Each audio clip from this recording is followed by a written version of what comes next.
ఎందుకంటే ఇది మొట్టమొదటిసారి పూర్తి స్థాయి బడ్జెట్ని మా శాసనసభాపక్ష నేత నారా చంద్రబాబు నాయుడు గారి నాయకత్వంలో ప్రవేశపెట్టడం జరిగింది. గత 5 సంవత్సరాల విధ్వంస పాలన తర్వాత ఆర్థికంగా పూర్తిగా చితికిపోయిన రాష్ట్రాన్ని మళ్ళీ పునర్నిర్మించడానికి పెట్టినటువంటి పూర్తి స్థాయి బడ్జెట్ ఇది.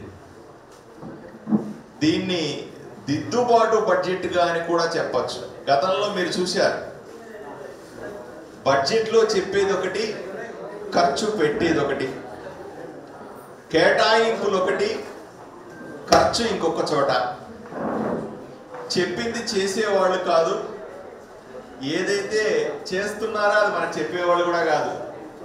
దానికి సంబంధించిన ఖర్చుకు సంబంధించిన జీవోలు ఏమన్నా కనపడతాయి అంటే అవి కూడా కనిపించే పరిస్థితి కాదు. ఈరోజు కూటమి ప్రభుత్వం ఏర్పడిన తర్వాత జీవోలన్నీ కూడా ఆన్లైన్లో కనబడతా ఉన్నాయి. ఎక్కడ ఎంత ఖర్చు పెడుతున్నాం, ఎక్కడి నుంచి తెస్తున్నాం అన్న అంశాన్ని కూడా స్పష్టంగా ప్రజలకు అర్థమయ్యేలాగా చెప్తా ఉన్నాం. ఏదైతే ప్రజల ఆకాంక్ష ఉందో డబుల్ ఇంజిన్ సర్కార్ అని, కేంద్రంలో నరేంద్ర మోదీ గారి నాయకత్వంలో ఎన్డీఏ ప్రభుత్వం, ఆంధ్రప్రదేశ్లో 3 పార్టీల కూటమి ఎన్డీఏ ప్రభుత్వం, నరేంద్ర మోదీ గారి కేంద్ర ప్రభుత్వ సహకారంతో రాష్ట్రంలో ఎన్నో అభివృద్ధి కార్యక్రమాల్ని ఇప్పుడు చేపడతా ఉన్నాం. ఇక్కడ ఒక విషయాన్ని ప్రత్యేకంగా చెప్పాలి. జగన్మోహన్ రెడ్డి గారి ప్రభుత్వం కేంద్ర ప్రభుత్వ డబ్బులు ఇస్తున్నప్పటికీ కూడా, సహాయం చేయడానికి సిద్ధంగా ఉన్నప్పటికీ కూడా ఆ సహాయాన్ని తీసుకొని ప్రజలకు నిధులు అందివ్వలేని పరిస్థితిలో ఉంది. ఎందుకంటే కేంద్ర ప్రభుత్వం ఎన్నో పథకాలని రాష్ట్రంలో నడుపుతుంది. కొన్నింటికి 50% డబ్బులు ఇస్తుంది, కొన్నింటికి ఎక్కువ డబ్బులు కూడా ఇస్తుంది. తన వాటా వేయలేక, రాష్ట్ర ప్రభుత్వం తన వాటాను ఇవ్వలేక సుమారుగా ఆగిపోయినటువంటి 74 పథకాలని ఈ బడ్జెట్లో కేటాయింపులు చేసి మళ్ళీ పునఃప్రారంభిస్తున్నామని తెలియజేయడానికి ఎంతో సంతోషంగా ఉంది నాకు. ఇదే మామూలు విషయం కూడా కాదు. 74 పథకాలు మేము డబ్బులు ఇవ్వలేము, మా వాటా ఇవ్వడం చేత కాదు అని చేతులు ఎత్తేసి ఆపేసిన సందర్భంలో వాటికన్నింటికీ మళ్ళీ కేటాయింపులు చేశాం. ఒకటి బెస్ట్ ఎగ్జాంపుల్ చెప్తాను మీకు. జలజీవన్ మిషన్ కింద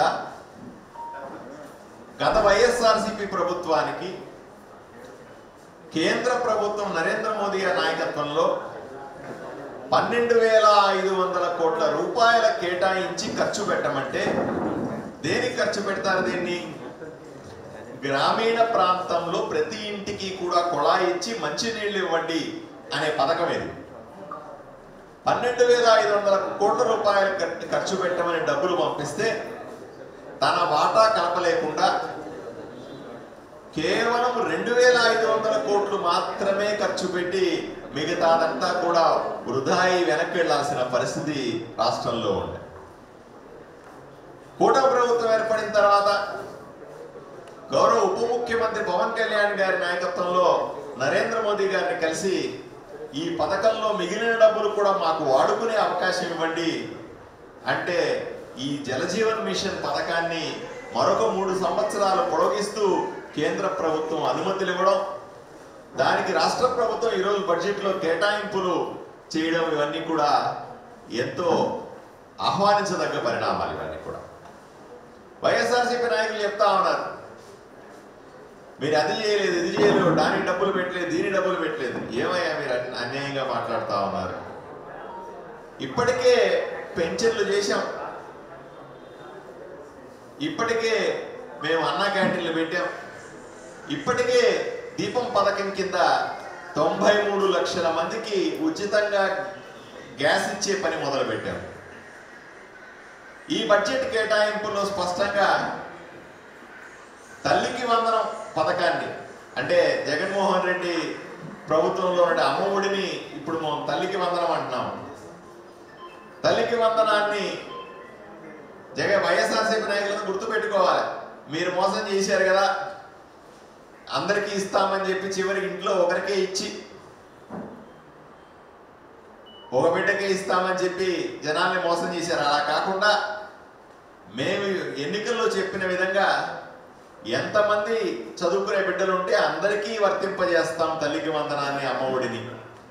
దానికి బడ్జెట్లో కేటాయింపులు పెట్టుకున్నాం. అలాగే అన్నదాత సుఖీభవ, అంటే రైతన్నలకు 20,000 రూపాయలు ఇస్తాము సంవత్సరానికి అనే హామీ నెరవేర్చడానికి కేటాయింపులు పెట్టుకున్నాం. దీంట్లో 6,000 రూపాయలు కేంద్ర ప్రభుత్వం ఇస్తే 14,000 రూపాయలు రాష్ట్ర ప్రభుత్వం కలిపి ఇచ్చేటువంటి పథకాన్ని కూడా త్వరలో ప్రారంభించడానికి ఏర్పాట్లు చేసుకున్నాం బడ్జెట్లో. వీటితో పాటుగా మెగా డిఎస్సి కోసం ఏర్పాట్లు చేసుకున్నాం. నిరుద్యోగులకు శుభవార్త చెప్పే విధంగా ఈ ఏర్పాట్లు చేసుకున్నాం.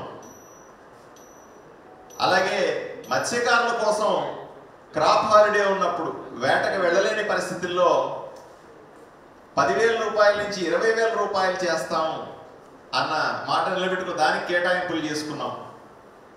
ఇలా ఏవేవైతే మేము చేస్తామని చెప్పినామో, మేనిఫెస్టోలో ఏవేవైతే ప్రకటించామో వాటికి అన్నింటికీ కూడా నిధులు ఏర్పాటు చేసుకుని ఈరోజు ప్రజల ముందుకు ఒక ఆశాకిరణమైన బడ్జెట్ ఇచ్చాం.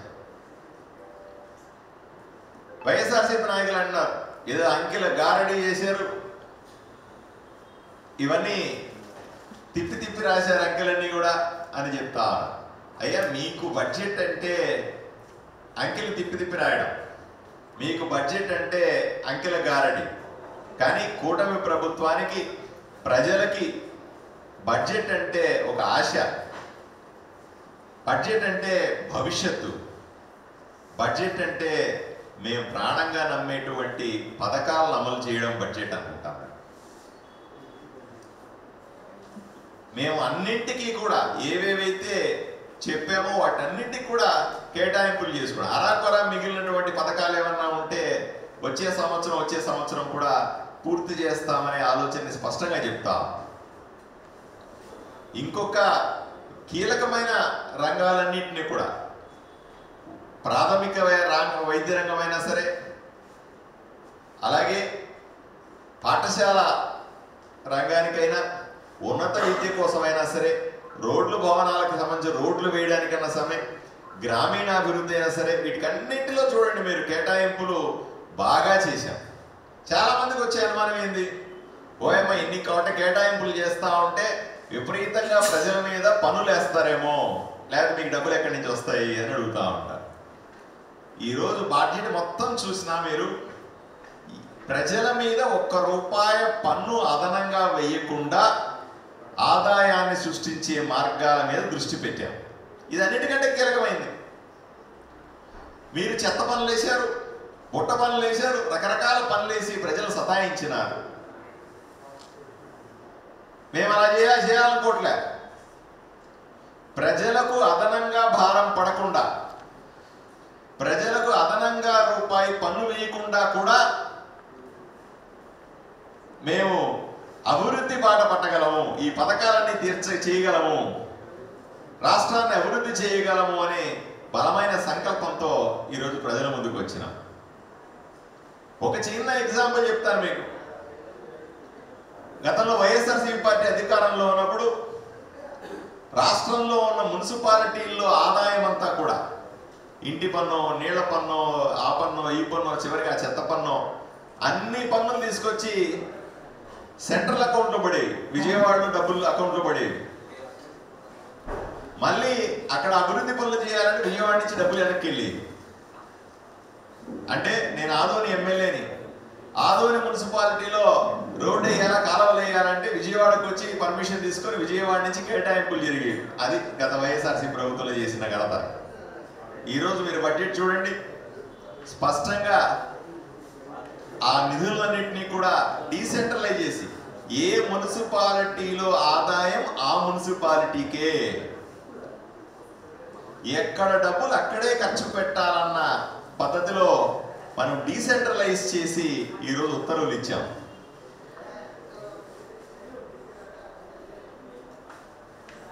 ఎన్నో ఇటువంటి పథకాలని, ఎన్నో ప్రజలకు అవసరమైన ఉపయోగపరమైనటువంటి పథకాలని, దానికి సంబంధించిన కేటాయింపులు చేసుకొని ఈరోజు బడ్జెట్ని సమర్థవంతంగా ప్రజల ముందుకు తీసుకెళ్ళాం. భారతీయ జనతా పార్టీకి పూర్తి నమ్మకం ఉంది. ఈ బడ్జెట్ ద్వారా నరేంద్ర మోదీ ఆశీస్సులతో, కేంద్ర ప్రభుత్వ సహకారంతో ప్రజలకు మంచి చేయగలమని, రాష్ట్రాన్ని పునర్నిర్మించుకోగలమనే నమ్మకం ఉంది. అదే సందర్భంలో భారతీయ జనతా పార్టీకి సంబంధించిన ఎమ్మెల్యేలందరూ కూడా లేదా పార్టీ అప్రమత్తంగా ఉండి ఏవైతే బడ్జెట్లో పెడుతున్నామో, ఏవైతే ఈరోజు హామీలు ఇస్తున్నామో వీటన్నింటినీ కూడా కాపలా కాస్తామని ప్రజల వైపు నుంచి హామీ ఇస్తా ఉన్నాం. ఎప్పటికప్పుడు స్వపక్షంలోనే విపక్ష పాత్ర పోషిస్తా, ప్రభుత్వంలో ఎక్కడన్నా చిన్న పెద్ద తప్పులు జరిగితే వాటిని ఎప్పటికప్పుడు ప్రభుత్వానికి సరైన సమయంలో సూచనలు ఇస్తా, నిర్మాణాత్మకంగా ప్రభుత్వంలో భాగస్వామిగా ఉంటూ ప్రజల వైపు నుంచి నిలబడి ప్రశ్నిస్తామని కూడా మీకు తెలియజేస్తా ఉన్నా.